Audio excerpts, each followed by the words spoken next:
Hey everybody! Welcome to CAF Warbird Tube, the show where we talk about World War II, aviation, history, and so much more. Warbird Tube is produced by the Commemorative Air Force, the world's largest flying museum. Our mission is to educate, inspire, and honor through flight and living history experiences.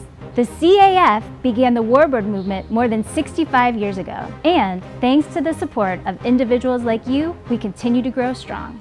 We hope you enjoyed this episode, and now our host, Steve Buss. Thanks for watching and keep 'em flying. Good evening and welcome everyone. This is episode number 128 of Warbird Tube, and tonight we continue our CAF history series with a look back at the decade of the 2000s, actually the year 2000 to about 2014.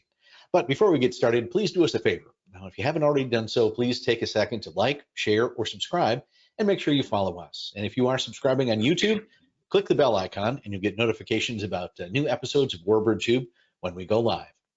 Now, as you're watching the presentation tonight, you may have some questions that come up, so just go ahead and type them in the chat box and we'll answer them either during the presentation if we can or before we sign off. So we'll make sure we save some time for any of the questions that you might have.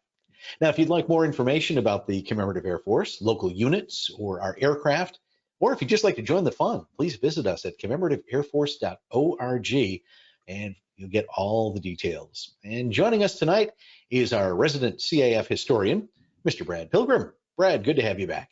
Hey, Steve. It's good to be here. You doing all right? So far, so good. A little cooler here in Wisconsin than it is down there in Houston. Oh, it has to be. I don't think it could get much hotter than it is here, even right now with the sun almost down.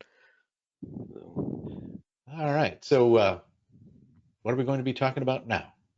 The year 2000? Yeah, we're kind of finishing up the history series of the CAF from basically the year 2000 to 2014 when we started to move to Dallas, and there's a lot of stuff to squeeze in there. There's a lot of stuff, and so I can't possibly cover it all. But part of the reason that we're doing it this way, and I've mentioned this before, the records on what the CF does and what happens and all that, a lot of it started going digital in the late 90s. And so from the 2000s on up, a lot of that stuff is digital, and that doesn't lend itself to being saved, as Hillary Clinton and other people have proved over the years. A lot of that stuff disappears, not necessarily on purpose, but a lot of it disappears. But the paper, it's a little easier to hold on to. So there's just not as much information. And like I've said before, a lot of this time I was gone in the military. The vast majority, well, the first 12 years of the 2000s, I was pretty much gone in the military, and so I missed out on a lot of it. So it's a lot of stuff to cover. So if I leave out something that you like, I'm sorry, I didn't mean to, but I just can't cover it all. Basically, from 2000 to 2014, I think the CF probably had more major changes and company altering changes in those years than at any other time since they started. More things happened, more things about the way we operated, more things about what we did changed than at any other point in our lives, I think. And that's probably, those years are probably the greatest degree of change we've ever had. Basically, we start, in 2000, Fifi, which has always been the queen of the fleet, they had just got finished with a couple of year job of replacing fuel tanks, and they had to engine the cells off. I remember it sitting in the floor of their Midland with all the engines and the cells and everything just off, and they got all that done and found all this corrosion that they fixed, and then they started finding more corrosion. And so Fifi, she was still earning her keep, but she was starting to show her age really bad at this point, because if you remember, she came out of the desert in 71 and was just kind of cleaned up, and then spent all those years down in the valley, and then operated all those years. Never really was parked more than a few months up until this point. So they did a lot of work on her and got her going again. And Diamond Lil had a couple of years worth of work and was ready for the opening of the D-Day Museum over in New Orleans. She led the flyover for that and everything. But the big thing was the name change. We voted for the name change in October of 2000 at the general membership meeting. People always ask, that's probably the number one question I get, is why the name change? And the simplest thing to say, those people who don't like the name change are never going to be convinced. Those that do don't really care why. But what it boiled down to is, at the end of the day, it didn't work anymore. The name Confederate Air Force didn't work in the modern world, if you will. Lloyd Nolan, back in I think 62 or 63, him and Lefty wrote a letter to the general staff saying we are going to have to change the name because we have gone national now. We are all over the country. We are not just down here in Texas where the joke worked. The joke is not working other places. And you know, the funny thing is, there was 7,400 eligible voters, people eligible to vote for the name change, for or against it, and only 2,200 people cast a vote. That included the people there, the people absentee. So that tells you one or two things. As in all elections, you either don't care or it just doesn't matter enough for you to get out and do anything about it. But 82% of the people who voted to change the name. At that point, they didn't know what they're changing it to, but they knew the name Confederate Air Force was going to go away. And there were some business interests that were kind of not driving it, but heavily leaning on it. Some of the companies that were sponsors and were potential sponsors said, we can't sponsor you. We can't give money to you when our stockholders are seeing reports saying we give $100,000 to something called the Confederate Air Force. Y'all change your name, we're happy to help you. Now, headquarters, the general staff, the headquarters staff, they made a very concerted effort at the time, and then this bears out in some of the paperwork that I have, that when colonels would email or write, email didn't really what the thing quite yet, but when they would write or call headquarters and say, I demand to know the companies that are pressuring us to change our name because I'm not going to do business with them. The CF made a concerted effort not to badmouth anyone who was involved with this, because they said just because those people aren't giving us money now doesn't mean they're not potential suitors down the road. And it paid off in some ways. It did. So it was done as peacefully as it possibly could be done. A lot of other things changed. So basically, in 2001, the name was changed to Commemorative Air Force, and then it became effective basically the 1st of January of 2002. So if you go to the next slide. So a lot of people looked at it as the old days are fading away. You know, by this time, the Confederate flags on the back of the shirts were gone anyway, but the name Confederate Air Force is still around. Some of the bloodshirts were still around, but people saw it as the good old days were starting to fade away. The other way to look at it is it was a new beginning, and in a lot of ways it was very much a new beginning. So next slide. One of the things that happened in 2002 was Ollie Crawford. A lot of people know Ollie Crawford. He's passed on now. He passed away a couple of years ago. Ollie was as close as you could get to a great American. He flew P-40s in World War II and was big with the Air Force Association and keeping veterans issues at the forefront in Congress and everything like that. He was a great American. He did a lot of stuff for the CAF in the early 60s and 70s, well, up until he passed away. Next slide. But he, on his 80th birthday at Air Show 2002, he did his last flight in the P-40, and he said he wanted to stop when he was ready, not when his wife told him he had to, not when his doctor told him he had to, not when the Fed said he had to. So on his 80th birthday, the last guy to fly P-40s, active duty in the military, retired, and he was Ollie Crawford, and went on to help the CF for a long time after that. All right, next slide. This is up. A lot of things happened between 2002, 2003, 2004.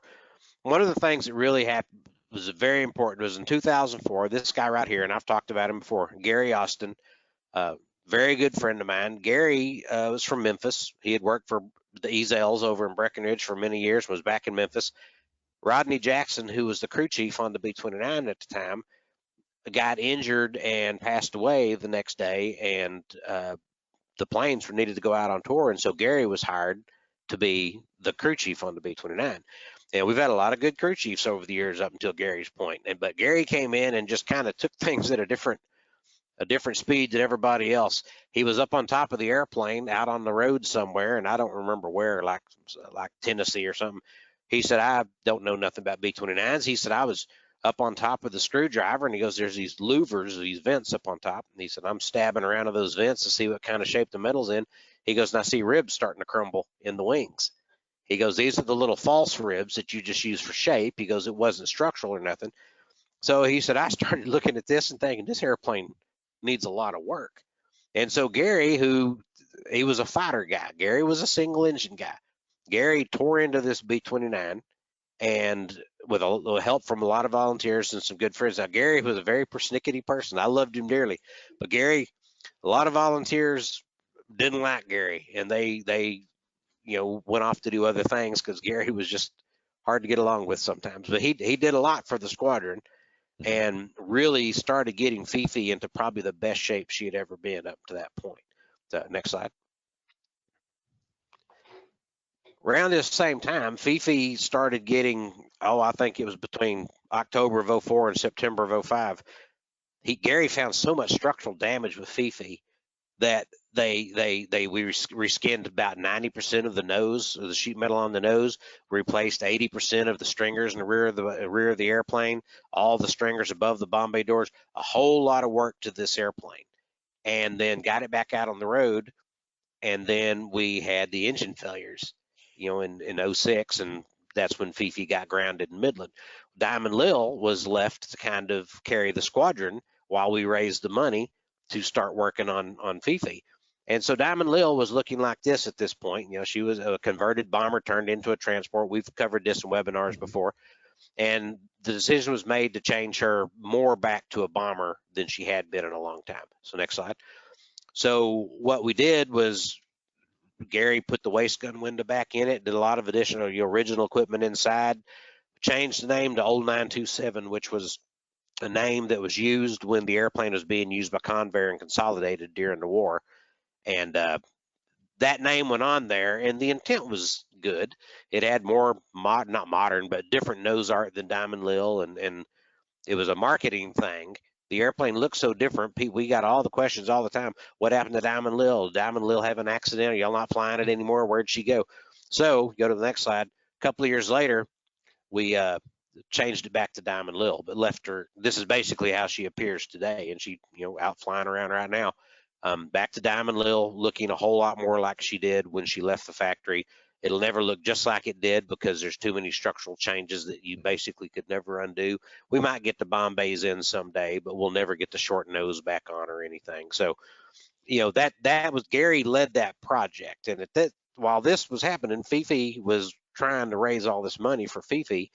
Diamond Lil was out earning her keep and kept the squadron afloat. That and a lot of donations kept the squadron afloat until we got Fifi going again. Next slide.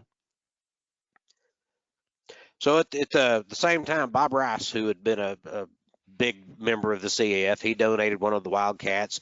He donated the Polikarpov Russian airplane that we used to have. He donated the Swordfish that's on display. After he passed away, his family donated this memorial chapel that's set out there at the headquarters hangar in Midland. It's still there today. The High Sky Wing still has it. And a lot of people don't know where that came from. And they see it out there when they go to see the Midland Army Airfield Museum there at the High Sky Wing. So I wanted to add that in there, that was dedicated in 2005 when the Rice family paid for that. So next slide. And this is Steve Brown. Anyone who's been around the CF more than a few years knows Steve. Now, I'll just go ahead and say right now, I love Steve Brown. He's one of my favorite people. Steve is the most direct human I've ever met in my life, and I genuinely appreciate that. And I've said before, and I'll say it again, someday when I finish my book, there's a chapter on the 10 most influential people in the history of the CF, and Steve Brown is in the top 3, no doubt. Steve did a lot that was popular. He did a lot that was unpopular. He saved us from financial ruin. There is no way to dispute that. I don't care who you are. Steve Brown saved this organization, and he did a lot of unpopular things to accomplish what we had to accomplish. And I don't know that we would be what we even were at that point if Steve had not come along. And he brought a lot of other people with him that were influential and important to the CAF, as you well know, Steve. Mm-hmm. There's, Steve is, I still think the world of Steve, and we would not be where we are today if it wasn't for him. But it's important to mention that, because several things that I talk about here coming up will be relating back to Steve Brown. So, all right, next slide. With Steve came a lot of new ideas. And Steve knew a lot about marketing. He was a businessman. He, a lot of the people who had led the CF in the past had been not business people, but people from the nonprofit world and stuff like that. Good people, all good people. But Steve just had a different way of looking at it. People said our gray uniforms and all that, we look like, a convention of janitors and stuff like that. And this is, the name had already changed. Steve gets blamed for the name change. That had already happened before he got there.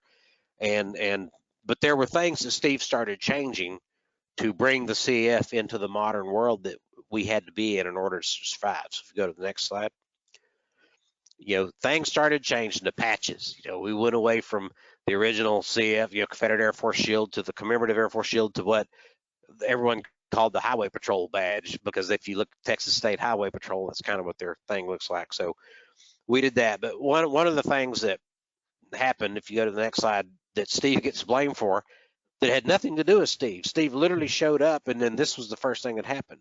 This is the P-82 twin Mustang that the CF had for years and years. It had an accident in 1987, a landing accident. Nobody got hurt. It was at an air show, had a engine problem, and came back and landed, and the landing was bad. The gear collapsed. It has opposite turning engines and propellers, so they never found the parts they really needed. And a deal had been made innocently, but the CF genuinely believed they owned this airplane. And I believe that if things were done a little different, had all the records, had everyone known where all the records were at the time, I still believe the CF would have won this in the end. But unfortunately, what happened was the CF made a deal to trade this airplane for some money and another airplane, a P-38 Lightning. And this was done, and then a magazine, a Warbird aviation magazine, printed a cover story, CF sells P-82. The guy who was the boss of the Air Force Museum at the time was no friend of the CAF. He never was at the time, and wouldn't be now if he was still there. Mm-hmm. He came in and said, that's not yours to sell. And a lawsuit happened. And of course, it was in the district up in Ohio where the Air Force Museum was and everything. And we fought it for a little while, and then lost and fought and lost. We just couldn't spend every dime we had trying to save this, trying to keep this airplane. And they were fighting with government lawyers that they didn't have to pay for. We lost a lawsuit. We had to give the airplane back. So Steve, this was basically the first thing he had to deal with, an angry phone call from the Air Force Museum going, what are you trying to do with our airplane? And he's like, what are you talking about? I just got here. So Steve gets blamed for this, but he had nothing to do with it. So if you go to the next slide, what we had to do was, the airplane was disassembled there in Midland and was loaded up on trucks at our expense as part of the lawsuit. We had to give back the P-38. We had to give back the money that we had taken in turn, and something that we honestly thought and had paperwork proving was true, but legal manipulation changed it to where, oh no, doesn't matter that you do have 3 chiefs of staffs of the Air Force through the past saying we have no interest in this plane, it's y'all's. Some bureaucrat from the Air Force Museum was able to say, no, they don't have the authority to do that. And so we sent it back to the Air Force Museum in Dayton, Ohio, and they quickly painted it. And go to the next slide. It's on display today in the Air Force Museum. The thing that really is irritating about this is we wouldn't have, but somebody else who was buying this airplane would have had it flying again very shortly, and it would be flying around today most likely. And instead, the Air Force Museum took it and parked it across the hangar from another P-82 that they already had, when they already have another P-82, their third one, sitting down in San Antonio on static display at Lackland Air Force Base, where it has been since 1955, I believe. So the airplane's no better off today than it was. They just took it away from us because they had the big stick and could do it. And people will deny it, but I know for a fact that they threatened us with Fifi, because Fifi is still property of the Air Force Museum on long-term loan for us. And I know for a fact that at the time we didn't have the new engines and everything yet. And when we balked at the lawsuit and everything, the Air Force Museum was kind of like, well, you like that B-29 that you have? Now, I will say that the Air Force Museum today, management and all that, is totally different. They are good people, and me, after years of swearing I would never give them anything, I helped them. I gave them a lot of armor and stuff I had for the last Sky Raider that they restored and all that. And the people in the restoration shop there are top notch, and they are really doing some really cool things. And most of those guys weren't even there when this happened. But what the CF had back then that we don't have now was political connections in the military. And part of that is, most of it, I think, is because none of today's military generals, colonels, and all that are even remotely related to World War II. It's nothing to them, historically speaking. It's not politically advantageous to care about old airplanes. Used to, we had chiefs of staff. We had 4 chiefs of staff of the Air Force that have been members of the CAF. So we don't have that anymore. We have a lot of military people who are members, but we don't have the clout we had with the military. Or the military doesn't put the credence in what we do because it just doesn't fit in today's military narrative, sadly. But anyway, that's the story of the P-82. Next slide. Another thing that happened this year was that we sold our last Messerschmitt. This 109 had been, it was in the movie Hindenburg. It was in that, and then it came back and we got restored and all that, and it never flew again. It was running, and then right before we sold it, we flew it basically to prove it could fly, and then kind of immediately turned around and sold it to a group over in England, and they kept it basically looking like this for a little while. Then they repainted it, and now it's over in Germany, and it has been converted to a 2-seater. And it had an original Daimler-Benz German engine on the front of it for a while, but now it's back with a Merlin. But it's basically the equivalent of a G12, the original Messerschmitt G12, which is not the same as the Hispano 2-seater that they sell flats in England. This one is owned, I think, by the Messerschmitt company today, and they use it as a trainer for their guys to fly their other 109s. But that was the last 109 of the 4 that we owned. That was the last one we had. And we sold it in 2008, right about the same time the P-82 ended. And we did that because we needed money to pay off our lawsuits. Yeah. Was this airplane in the Battle of Britain movie? This was in the Battle of Britain movie. Okay. This all the except for the J-52, all the German airplanes, the Heinkel and the Messerschmitts we had were all in the Battle of Britain movie. And this one was one of the, Connie Edwards brought back the big group of them. The CAF actually owned these 4 Messerschmitts before the movie was filmed. They had bought them before the sale happened. And Hamish Mahadi, the guy who was the guy who collected all the airplanes for the movie, he found out the CAF had purchased 4 because he needed every Messerschmitt he could get. He found out the CAF had purchased 4, and they were still in Spain. And so part of the deal made was, okay, we can let you use our airplanes, but you have to use our pilots, which is how Gerald Martin, Connie Edwards, Lefty Gardner, Lloyd Nolan, and Milton Hardens for a while all got involved in flying in that movie. That was part of the payment for them getting to use the airplanes, was the CF got to be in the airplane, got to be in the movie. So that one was one of them, and that was the last Messerschmitt we owned, and we don't have any 109s anymore. Yeah. Next slide. One of the things that came along, and I said I'll allude back to Steve Brown again. One of the things Steve said was, you walk around out there at Oshkosh and you see all these airplanes out there. You don't necessarily know who they belong to. And he goes, underneath the tail, they'll say Commemorative Air Force in little 2-inch letters or whatever, because I believe that's what the requirement was at the time. He said, but Fifi, Diamond Lil, people know they belong to us, but some of these other airplanes, you don't know who they belong to. And so what is lovingly referred to as the tramp stamp, for the lack of a better term, the branding for the CAF airplanes, this came about, and it's probably the most unpopular thing ever done, but unpopular with people who, for the most part, aren't members of the CAF. Members of the CAF, a lot of them don't like it, including me. I'm not a fan of it, but a lot of people in the CAF know that it's important for ownership to be, apparent, and people to know who's who in this world. Because used to, we were the only game. We were the only Warbird business in the game. And now we're not by a long shot. So it's important to know whose airplanes these are. A lot of the people, the rivet counters and people like that, who are not CAF members, they're just people that want to complain about what we do. They want us to do it, but they want to complain about it. That's probably the thing that gets complained about more than anything. And over the years, they've gotten smaller.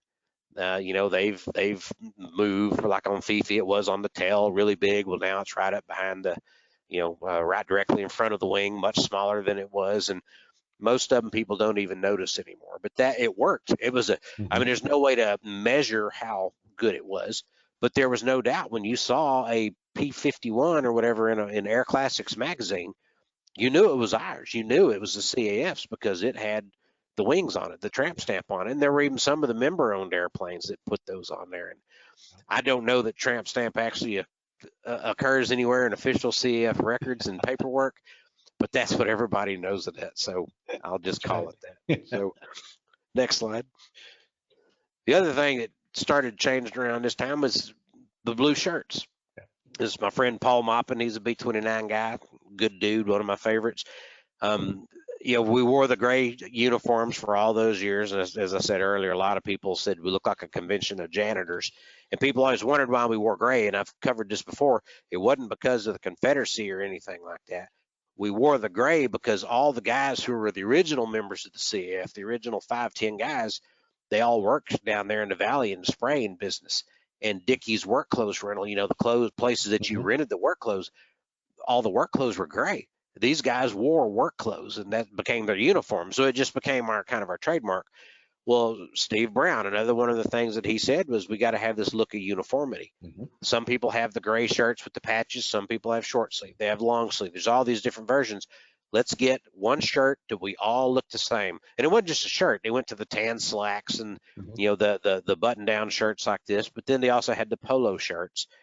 And so, you know, I don't hear people complain about it much right now anymore because honestly, the majority of members of the CF today, I doubt they were members when we still wore gray uniforms. And now the blue uniforms they're recognized just like anything else. We've gotten a little less strict. You know, Steve was pretty strict about it. Boy, you better wear your uniform and you better wear it right. And as a military guy, I like that. I like, you know, a little bit of, you know, regiment with things like that. Today, people are a little more creative. You see a lot more blue jeans with instead of tan slacks, and I wear tan blue jeans with mine because I don't wear slacks. I just don't own any, never will. But the blue shirt was another thing that Steve Brown came up with that was not popular, but wound up being a good thing, and we still wear those same shirts today, and I don't think that'll ever change. So, next slide. So in 2009, you know, down in Midland, we still had the museum, and the museum was really it was a great museum. You know, the museum down in Harlingen was a very cool museum, and it had what I always termed the junkyard feel to it because stuff was just sitting everywhere. They didn't have fancy displays and all. It's just like, here's a bomb, you know. And a guy named John Alger was the curator of that, and then a lady named Tammy O'Banion came to work for John as soon as she graduated from college. And then when the CF moved to Midland, Tammy came up there and ran the museum, and you know, she got us accreditation with the Smithsonian and all this kind of stuff, and really turned it into a world-class museum, world-class archives and storage facilities, all these things. It took the stuff that Lloyd Nolan dreamed of having and talked about this in the 60s. We've got to have these things because one of the things he always said was we need the Museum of the American Combat Airmen. He said that's what we need.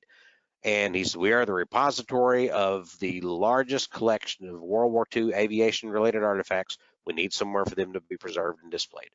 And so that's what we started doing down there in Midland. And we had the Nose Art Gallery there and everything. The Nose Art was being restored. Well, they built the Lloyd Nolan Research Center and Air Power Archive. When Lloyd died in 91, all his paperwork was put on a 10-year moratorium by his family. And at the end of that 10 years, it all came to the CAF. And I've read a lot of it. I've got a lot of it. There's a bunch of it sitting over here behind me, actually. Excuse me. And it's all very interesting stuff. Lloyd had a very distinct way of writing and a very distinct way of talking. Had they known each other, I think him and Steve Brown would have gotten along really, really well.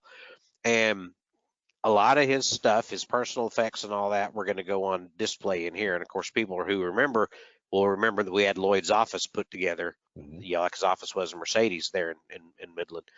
And this was starting to be the library and everything. And it was a research place and all that. And it started in 2009. That's when it had the dedication. And Lloyd's brother Doyle, who actually is probably the guy who came up with the name Confederate Air Force originally and painted it on the airplane, he came for the open and all that, and several of his other family members. And it was a really neat thing. And then if you go to the next slide, at the same year, same time frame, we opened up that's the library right there. That's the first part of it. That doesn't show all of it, how it wound up being, but if you go to the next slide, the other thing we had was a Roy Grinnell art gallery, and that was really neat. There was a lot of really neat paintings, and there's a picture of the P-38 and the Bearcat and the Mustang. It's a painting that the CF gave away these when you renewed your membership and stuff like that, and it's a nice print. And it said Lloyd's Dream on the bottom of it, and it had everybody flying over the new facility and everything there in Midland. And of course, that picture's not, politically correct today, and because it says Confederate Air Force on the bottom, because it was painted before the name change.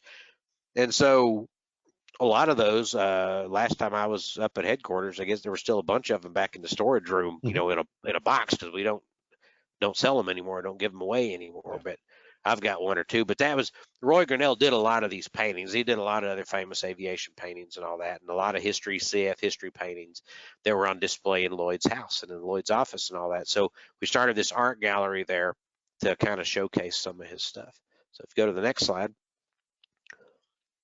I mentioned a while ago Lloyd's desire to have this museum and all that. One of the things he said we needed was the American Combat Airman Hall of Fame, and the intent was, let's honor the people who flew in World War II. Let's honor, that was his original plan, the people who were heroes, that are national heroes, that are known well, Medal of Honor recipients, stuff like that, aces, all these kind of things.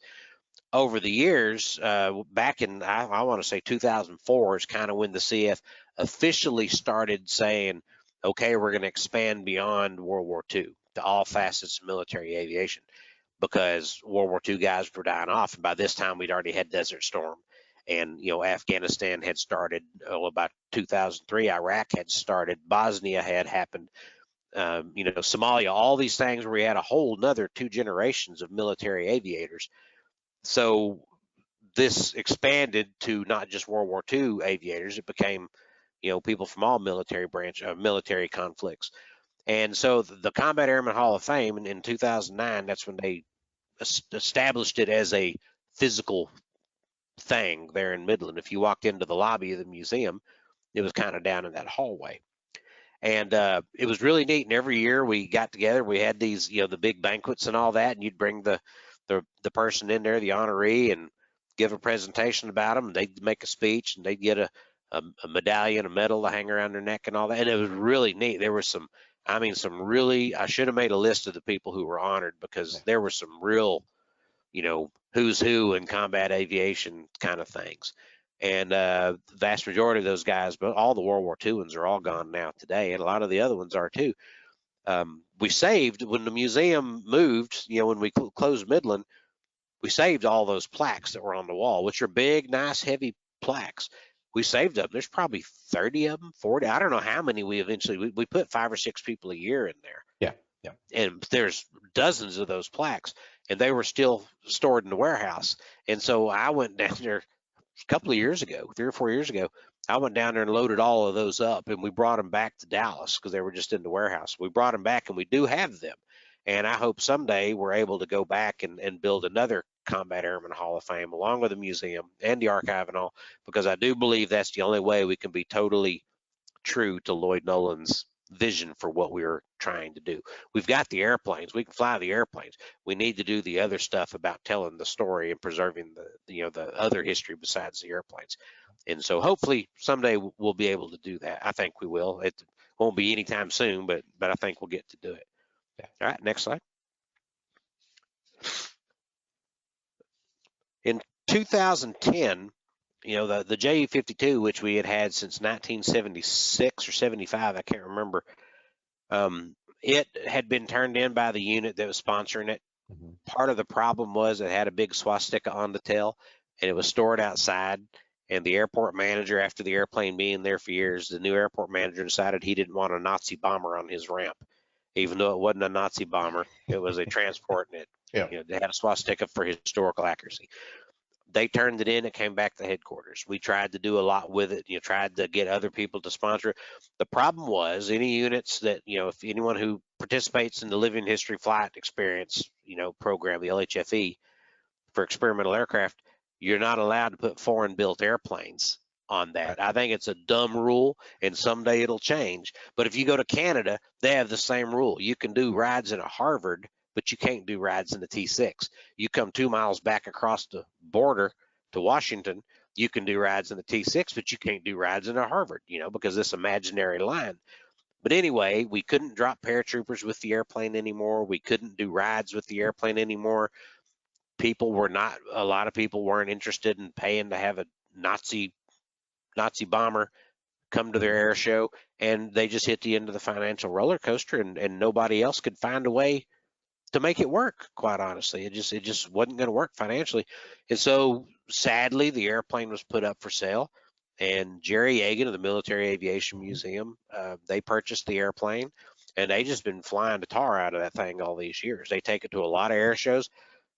I think it's one of several mistakes we made over the year. I understand why we did it. We did it because we needed the money to stay afloat and do things we needed to do. But it just really sad to lose something that was a one-of-a-kind airplane. There was no other J-52 flying in the States. We'll never have another one, probably. The chance of us ever having another one is nearly non-existent. And with all the Messerschmitts gone, with the exception of the ME-108 and the Focke-Wulf 44 trainer, which haven't flown in years, that was the last German airplane we had at this point. Yeah. And so with that departure of that was the last of the big German airplanes. But it's out in Virginia today. I was out there helping, Keegan Chetwin, who used to run the museum there in Midland. He's now the director of the Military Aviation Museum out there in Virginia Beach. World-class museum, outstanding place. They're good friends to us as an organization. Keegan runs that, and I go out there and help them with maintenance from time to time, and I helped them take the fuel tanks out of it the other day. So they're doing a lot of work to the airplane and intend to keep flying it for a long time. Right around this same time, I mentioned earlier that, Fifi, we had to ground the airplane in 2006 because the engines quit. And by this time, Gary Austin had moved on and become the director of maintenance for the CAF. And there was an interim guy, and then Dave Miller became the crew chief of Fifi. About the time we started getting the money to start doing all the engine conversion and all that. And we've covered all this in a separate webinar, but basically what we did was Jim Cavanaugh, my former employer at the Cavanaugh Flight Museum in Dallas, he gave us nearly $2 million for us to re-engine the airplane. The old original Dash 57 engines were just junk. They were junk when they were built. We were out of spares. We didn't have anybody around company-wise that could really build a dependable one. And so we're grounded until we could get new engines. So we built these hybrid engines basically out of Sky Raider engines and AC-119 boxcar gunships out of those engines, because that's what we had. We happened to have those engines. We had 9 of them in cans. We built these hybrid engines, put them on there with a lot of help from Nelson Ezel, Kermit Weeks, and a lot of other people who did a lot. Mr. Cavanaugh's money and a lot of other people pumping money into this whole girl, and got the airplane going. The engine project was led by John Agather, one of the sons of Vic and Fifi Agather. And John managed all the money and got all this done, and we got that airplane flying and flew again. And we're still flying it. Yeah. And the engines we have put more hours on that airplane in the last 10 years than we did in the previous 45 years of owning it. That is how good these engines are. And you still have problems with them. We lose them once in a while, and cylinders and stuff like that, because they're round engines. It's going to happen. But we could not operate this airplane today with those old engines. We just couldn't have done it. But Dave Miller has never really gotten the credit that he deserves. Gary Austin started this project, but Gary had moved on to director of maintenance when Dave took over, and Dave got this airplane flying. And then part of the deal was with Mr. Cavanaugh, we took the airplane to Addison and put it on display at the Cavanaugh Flight Museum, which unfortunately upset a lot of the very, very dedicated volunteers that we had in Midland and Odessa area that had taken good care of this airplane and had worked themselves silly for years. And Fifi owes a lot to those guys, and there's just no way to make everybody happy in some ways.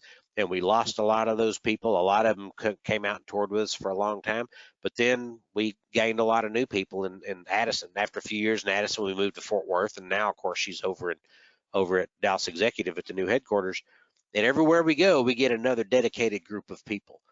But the people in Midland took care of her longer than any other group, and just did a great job. Whether they loved that airplane and they treated her and Diamond Lil both, along with everything else. But those two airplanes were the loves of those people, and we owe them a lot. And I wished it could have all happened differently and everybody been happy in the end. But unfortunately, that's just the world of high finance when it comes to it. We have to do what's good for the airplanes.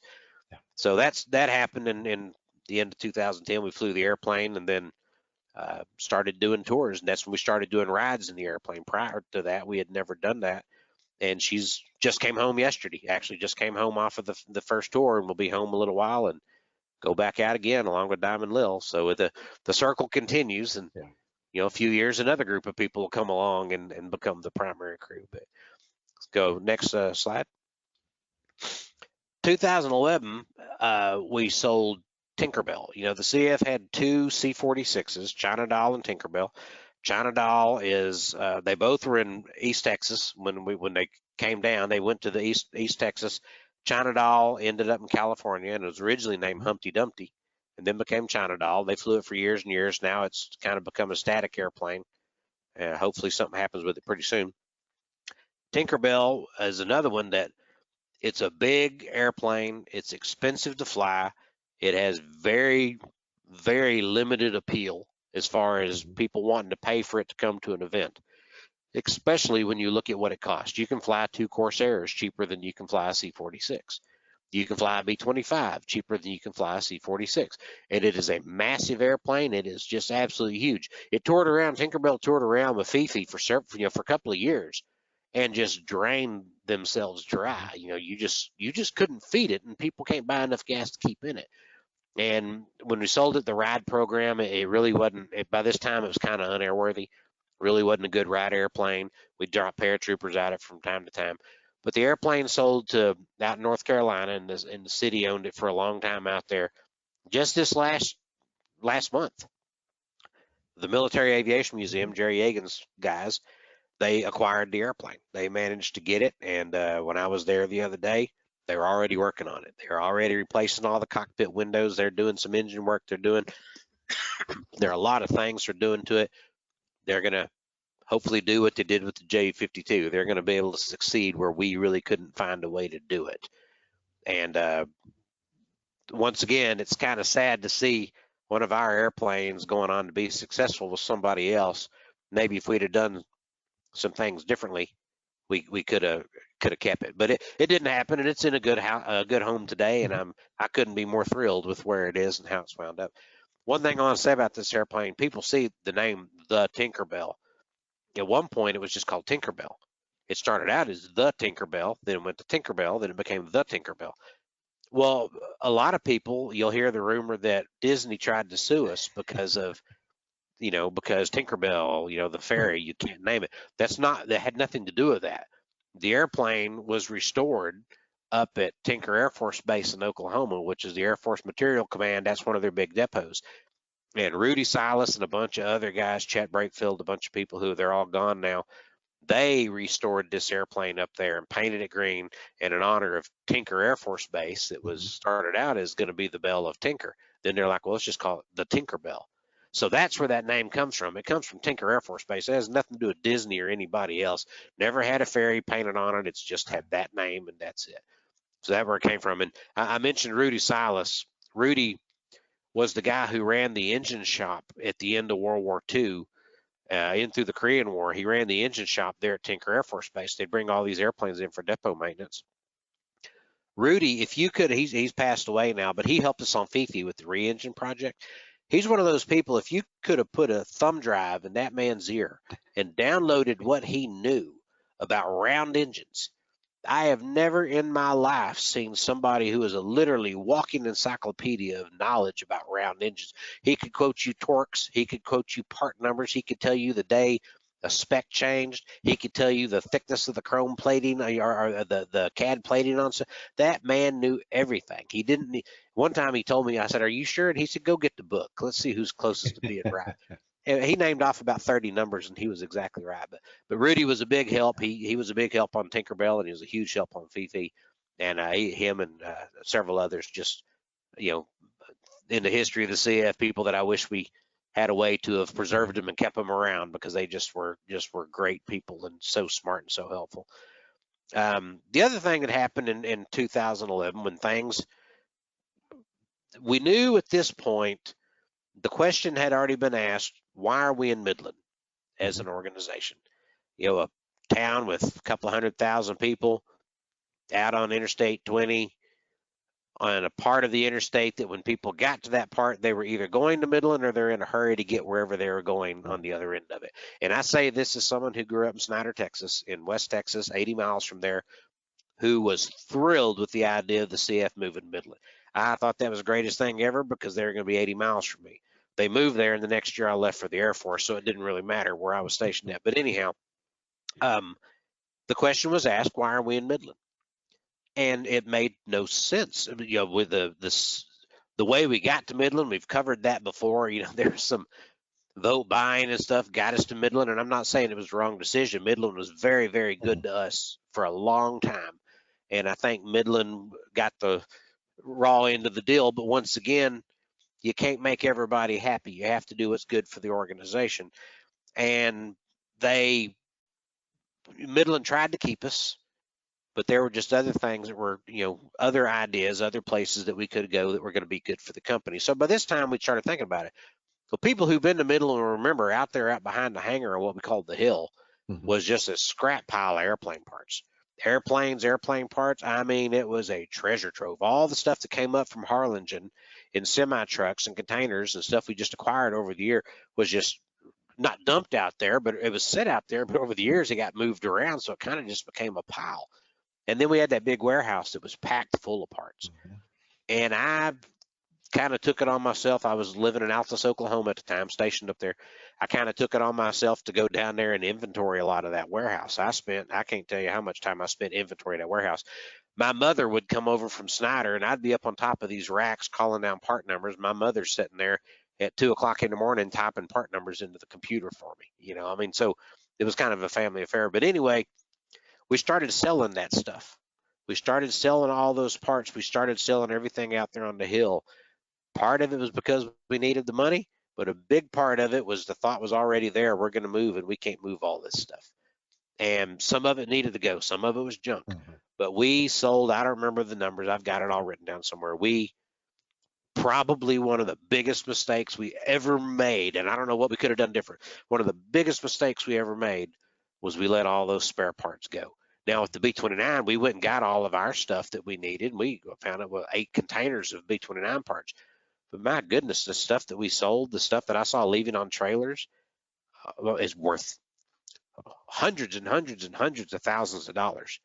But because we got in a hurry, and because sometimes people were in charge of those projects that didn't know what we had, not that they didn't know what they're doing, they're very smart people, they just didn't know what we had. Right. Didn't know who to ask. What's a Hellcat wing worth or whatever. A lot of this stuff went to the scrap. I mean, me and Gary Austin, who I was talking about earlier, we literally fought a guy for a Hellcat wing. Literally fought this guy to get this wing away because he was loading it up in his scrap bin. We drug the wing off. Gary bought it from the CF, and then after Gary passed away, I sold it to a guy out in California, and he's got a Hellcat that's very close to flying that has the wing that we almost scrapped. So that was one of the biggest mistakes we ever made, but it is what it is, and it doesn't matter now. Going to the next one. In 2012, we did the one thing that I want to mention real quick. It doesn't matter, and it never became a big deal because the same day of the air show arrivals, there was a major accident out on the interstate, and that's where all the news coverage went. But for the very first time in 2012, we had an entire flight crew on Fifi was all below the age of 40. It's probably the first time that had ever happened since World War II. And boy, we thought that was the coolest thing we could possibly find. The youngest guy was David Oliver, was 31 at the time. And I was the oldest guy. I was 39, and I turned 40 the next December. But we did this big fly-in and all this with the under 40 flight crew, and we were supposed to, have the news coverage and all this. And then over there by the old Rip Griffin's truck stop, there was an accident. And that's where all the news media went. So nobody but me and David knew this ever happened, but it could have been cool. One of the other things that happened in 2012 is the B-23 Dragon. A lot of people won't remember this airplane because it hadn't looked like that since the very early 80s, like 79, 80, 81, something like that. It was kind of the bomber version of a DC-2. A lot of people think it's a bomber version of a DC-3. It's not. It's a different airplane. It is a roughly based on a DC-2, B-25 engines, extremely fast. There's only 38 of them ever built. Most of them were converted to UC-67 cargo planes instead of bombers. And Howard Hughes used several of them as his personal transports and all. Anyway, we had this airplane. It had bad corrosion issues. It had to be trucked up from Harlingen. Go to the next slide. It wound up being disassembled and all that, and several different units tried to rebuild it over the years. But on the way up on the back of the truck, it got ran into a bridge piling, and the center section of the wing kind of got tweaked. Well, like I said, it's not a DC-3. It's really not a DC-2. It's kind of a DC-2 and a half or 3/4. And so it just financially, it just never was going to work out to build it, and everybody lost interest in it. And no one knew what it was anyway. No one knows what a B-23 Dragon is. The only footnote in history is it was almost used instead of the B-25 for the Doolittle raid, but the wings were too long. I think it has a 98-foot wing, and a B-25 has a 67-foot wing, so it was too big to get off the carrier. Otherwise, the B-23 Dragon would be the most well-known twin-engine bomber in the world, had it been a smaller airplane. But anyway, we sold that airplane in 2012, and it went up to Geneseo, New York, to a National Warplane Museum or whatever, and they were going to get it all put back together for static and all that. Nope, still sitting in the same place they unloaded it. Just like us, they found out, oh, this is not a DC-3 with Bombay doors. This is something else. Yeah. But it was a neat airplane. We kept it as long as we could. I don't like to sell any airplanes, but some things make sense. This goes back to clearing off the hill out there. We need to get rid of some of these airplanes. Next slide. And we've talked about this before, but this airplane is the AM-1 Mauler. It was kind of the predecessor, but also competition to the Sky Raider in the 50s, late 40s, early 50s. Massive airplane, looked like a Sky Raider, but it's got a 4360 on it. 4 rows of cylinders, 28 cylinders. The CAF, we need to do a webinar just on this Mauler, how we got this Mauler.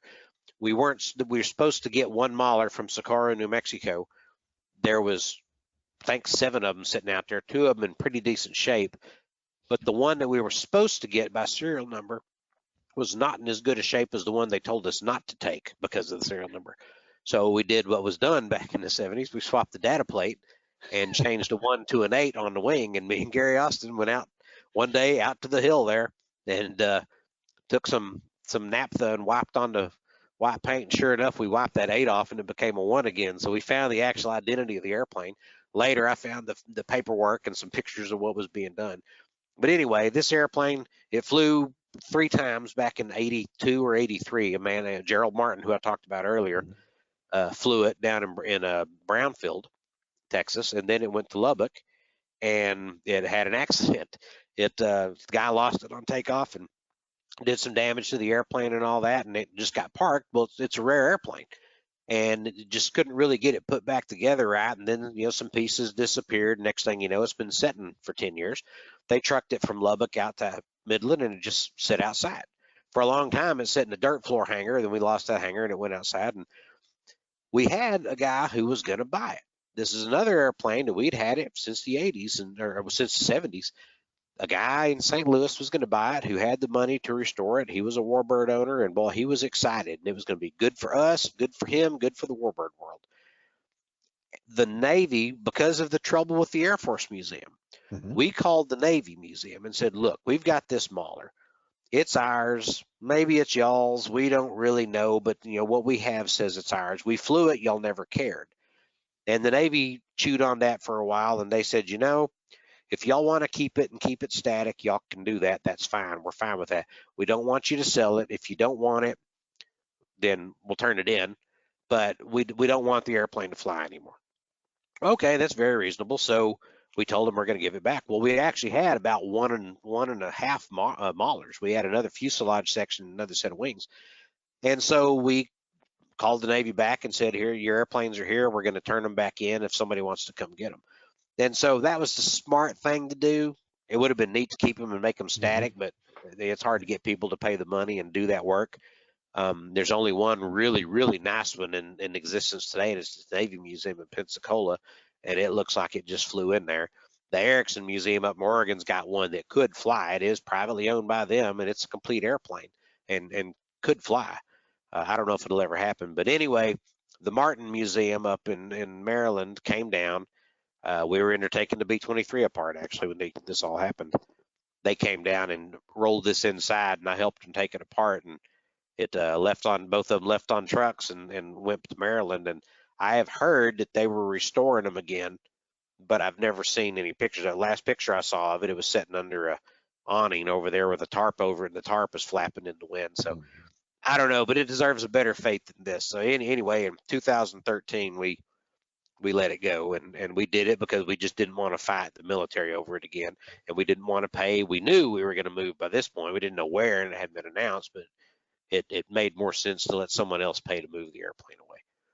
So that's what happened to the Mauler. Now in 2013, 8 finalists were announced for the move. Alliance Airport in Fort Worth, the airport in McKinney, Dallas Executive, Ellington down here in Houston, Kelly Air Force Base in San Antonio, Olathe, Kansas, and then a couple other places. Smyrna, Tennessee was one of them. Well, it was never going to go anywhere but Texas. That was just never going to be an option. Everybody knew that from the beginning. And so it was finally decided we're gonna go to Dallas. And it was all announced. I was at the vote. A lot of people were at the vote and everything like that. But just like if you go back to the name change vote, you only need 75% to change this. That's what was approved by the membership, a 75% majority or work. We got 75.1%, won by 2 votes. 2 votes is what got this museum moved out of Midland into Dallas. And I was there. A lot of my really dear friends, people that I still love dearly and are still great friends of mine, for a while there was some animosity amongst everybody. There was those mad and those happy, and then those who just didn't care. And a lot of people were joining in Dallas. A lot of people in Midland were quitting, but the decision was made. That's all there was to it. And it was going to move, and 2 votes is all it took. So if you don't ever think your vote counts in whatever election you're talking about, 2 votes was the difference in going to Dallas. We'd have went somewhere. We couldn't have stayed Midland. It just wouldn't have worked in the long run.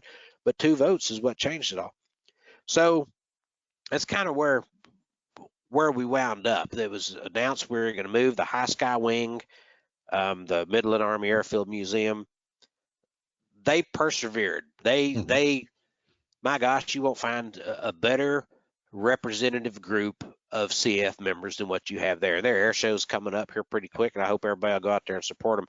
They are genuinely nice people. They have carried on our mission, and they weren't done completely right in the move in a lot of ways. They really were not, and it was not their fault totally. It was a little bit of nonsense on both sides, quite honestly. But I go back to what I said earlier: you can't make everybody happy. But they have persevered where most people would have bet they wouldn't have. They've got a fantastic museum there. They've got a fantastic group of airplanes, and you cannot beat the people. They are wonderful people. They are the epitome in my mind of what the CF was started to be. Just people who like aviation, people who like airplanes, they like warbirds, they like hanging around people who do that. Education is our primary mission today. That is what pays the bills. We are past the days of air shows paying the bills. Rides help fund the airplanes, but that doesn't keep the organization going. That doesn't put buildings up. So Bill Coombs told me one day, he goes, people will pay money, an organization, a corporation will pay money to put their name on a building, but they won't put their name on an airplane. Right. They'll put it on a building because that's going to be there forever. The building's not going to rust away. And so those guys out there in Midland have just done the Lord's work as far as I'm concerned about keeping that place going. And I love those people and can't say enough good things about them. If you go to the next slide, a lot of people saw that as, moving as the end. And I didn't. I see it as the sun rising on the 3rd act of the CAF, of the Commemorative Air Force. It's ours to make what we want. There's a lot of uphill challenges now that Lloyd Nolan never would have thought about. There's a lot of things we do that Lloyd Nolan would be turning over in his grave if he knew we were doing them. But there's a lot of things that I'm sure happen now under the leadership that we have now that Lloyd would wish he'd have thought of. Yeah. And I can't help but think that, we've covered over the last, 2 years, Yes. the history of the CAF from 57 until now. And my mind, there's no point in covering the history from when we got to Dallas to now. I don't, in 5 years, maybe we will. But I think now we're at the dawn of a new age with the CAF. We're in a new home. We're in a new town. And it is ours to do what we want with. And there's no different than 1957. Mm-hmm. It's a relatively small group of people trying to make something work that makes no financial sense. And we got to find a way to do it. That's right. And I'm honored to be a part of it. I'm honored to be the historian of the group. And I hope people have enjoyed this nonsense that I've been going through for the last couple of years. I have enjoyed it. Hopefully I can contribute something else sometime. But Steve, I've enjoyed doing these with you. And I know we'll do other stuff, but I've enjoyed doing the history stuff with you. Oh yeah, it's amazing. And you mentioned Lloyd Nolan, and he'd be amazed at some of the things that we're doing now, and probably not pleased with some, but pleased with, right, I would think, overall majority of what it is. But also Lloyd and those original founding members, when they wrote the bylaws for the organization, the Constitution and bylaws, yep, they were so forward thinking. And whether it was they were that forward thinking or they were just very lucky, I don't know. But if you think about it, the way the bylaws and Constitution are written continue to govern the organization today, 70 years later, and do it well. And there's, it's when you dig into it, and I've read some of Lloyd's writings from way back and things. It's amazing how much the organization continues to track on his and the founder's original visions. The man was a lot like Thomas Jefferson and the guys that wrote the Constitution, and the Declaration of Independence, all these things. They were thinking of things that didn't even exist, and they didn't even know it. It's like inventing the technology to go to the moon when we were barely flying propeller-driven airplanes. Lloyd Nolan and those guys, Lloyd particularly, was a visionary. And he knew I think he would be totally surprised that we were still around today. I think he would, because he told me in '86 that he thought we'd have been closed 3 or 4 times in the last 30 years. And so I think we've done the man proud. I think we've done all we can, but it's about the people today. The people today have to be the Lloyd Nolans of the future. The man started an industry that we're all lucky to be a part of, a small part of in some way. The man started this business that we're in. He started this hobby, if you want to call it that. And we wouldn't be sitting here today doing this if it was not for Lloyd Nolan in 1957. That's right. And the spirit of him still lives in the people in the general staff today who just want to find a way to make this work. Yeah. And I'm just happy to be a part of it. Well, it's amazing. We don't have any questions tonight. We have several comments that are just very complimentary. William said, "I didn't think I was going to enjoy this program, but boy, was I wrong." This is great. Well, I appreciate that. I love that. That's kind.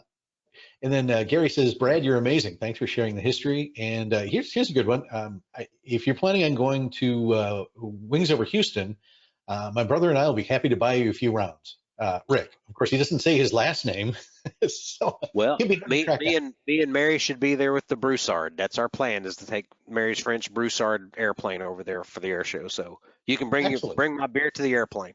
Okay, so find the Broussard, and yep, you'll have to pay up there, Rick.